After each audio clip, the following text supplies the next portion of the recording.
All right, so now we're going to talk about how we find the solution to an equation of motion with damping. So I want you to remember that we had this undamped equation of motion where we have mx double dot plus kx equals 0, which we could also write x double dot plus the natural frequency omega n squared x equals 0.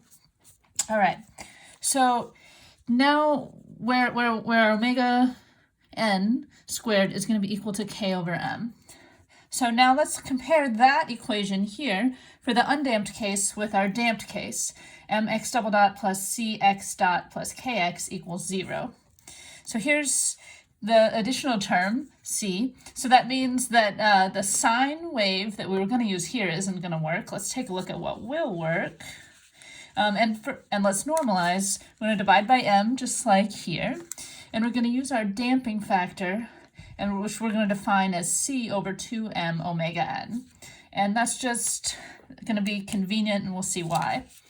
All right, so now the equation to solve becomes x double dot plus 2 times the damping factor times omega n times x dot plus our natural frequency omega n squared x equals 0. All right, so this is what we're going to be solving here, this formula. And we know that from before when we had some examples that sometimes there's going to be an exponential decay, and also exponentials are nice because when you take the derivative of an exponential, you get the exponential times the exponent. So let's assume that our solution is going to be in this form. X of t is going to be some constant times the exponent of some lambda times t. All right, and so if our solution is in this form, we would know that our x dot of t is going to be that same constant a plus now the exponent term is going to be down here and have e to that exponent t. And similarly, if we take the second derivative, x double dot t, we're going to have our a. Now we're going to have our lambda squared e to the lambda t. All right, so now we can substitute this into here. And if we do that, we're going to see that all the alphas and these exponents cancel out. So we would have alpha, or our a, not an alpha. Here we go. E. And we're going to have this damping term with our 2 times our damping factor times our natural frequency times now we have just one lambda that's not squared here.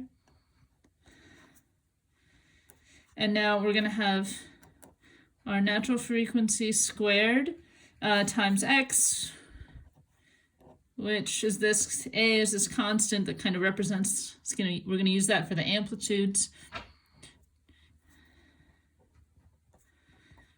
All right, so now we've simply substituted all of these in here, and we already can see that we can cancel these out,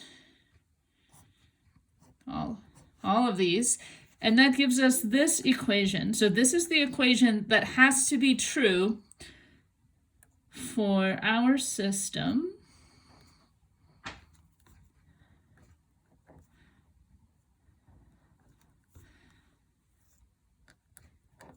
So for a particular lambda to work, there's missing a lambda here.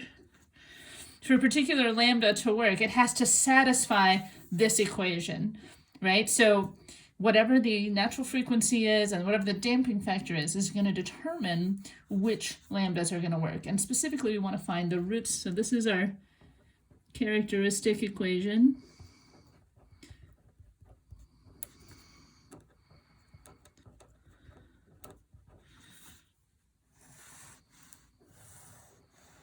Okay, and we need to find the roots of that. And if you, it's just a quadratic equation, so we can find the roots of that. and its roots are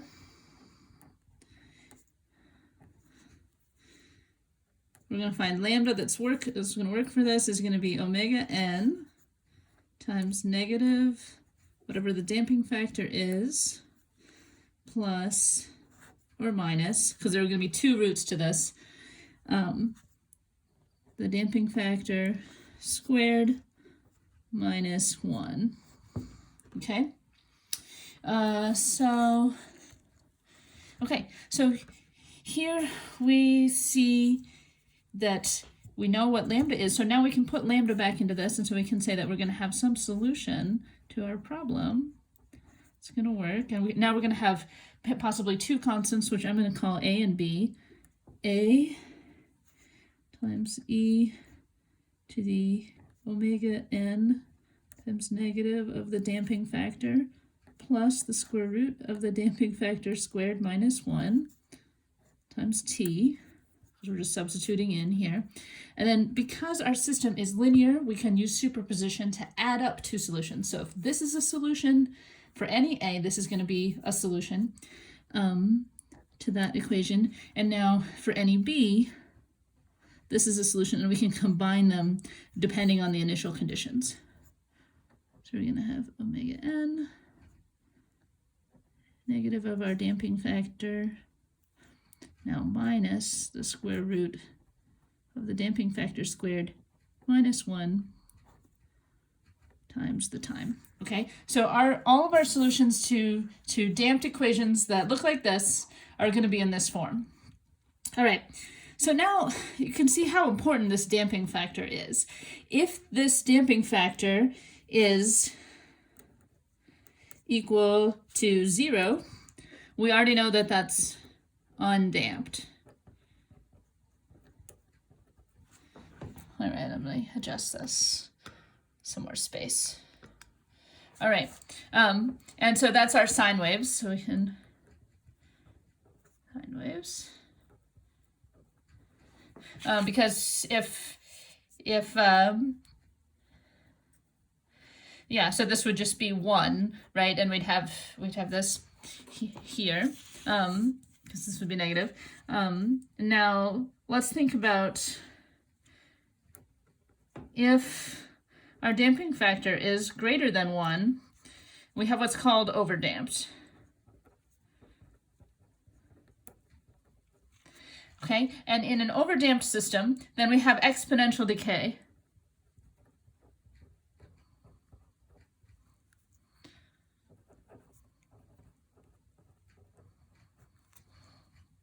All right, because then in an overdamped system, then this is going to be negative.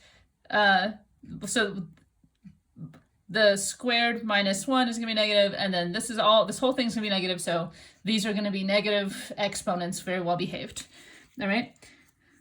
And if we have the damping factor equals 1, this is special. This is called critically damped.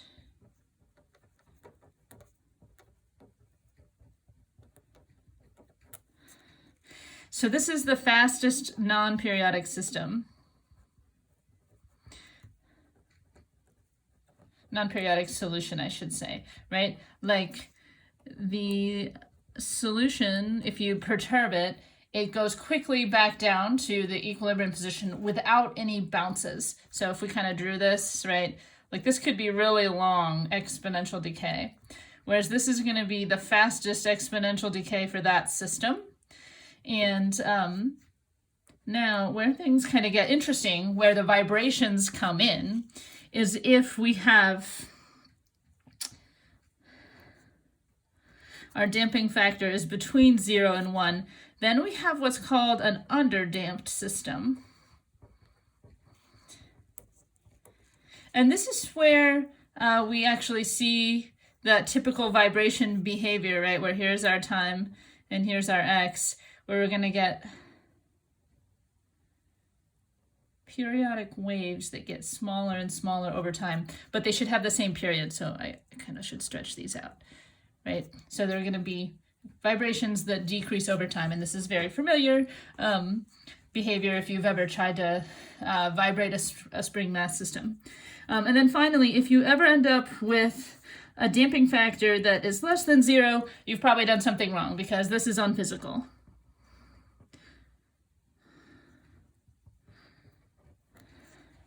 All right, so let's think about what the solution looks like for underdamped here. So here we're going to use Euler's formula, where if you recall, then if you have a negative something e to the e to an imaginary number, which is what you'd get. So whenever this is less than 1, you're going to be taking the square root of this negative number, which means that you're going to have something to the power of something times I. And now Euler has thought of this, so there's a little more room. And this has been defined as e to the I times t is going to be equal to cosine t plus or minus I sine t. So you can get these imaginary solutions, and then you by adding terms to them, and you can show that you can get now a solution that's going to have both an exponent and a sine term. So you're going to end up with a solution where you're going to have some constant, and this will be the amplitude, sine of some new frequency, which is d for damped, times time, plus some phase. And then we're going to still have this exponent term here, because we're going to have e to the negative damping ratio times the natural frequency t. So here we have a sine wave that is degrading based on Euler's formula and simplification and solving. And here we're going to also be able to express what the damped natural frequency is. It's going to be equal to the natural frequency undamped times the square root of 1 minus the damping factor squared. Or you could also substitute back in, we're going to have k over m 1 minus the damping factor squared. And this makes sense with what we said before, is that when we want, when the damping factor is 0, we want that to be undamped, just a sine wave. So now there's a 0 in this term, so this term just goes to 1, and there's a 0 here, so then this would just be, if there's no damping, then the damped frequency equals the undamped frequency. All right, so then when you end up with this solution now, now we have two variables here. For an undamped system, this is down here, undamped.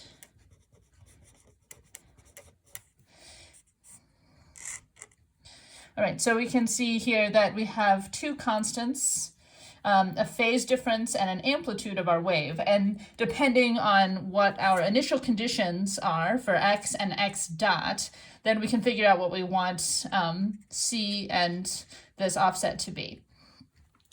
All right, and there should be equations for this on the formula sheet, which we can refer to on the test. But the point is to understand what each of these terms means and how to put your equation into this form.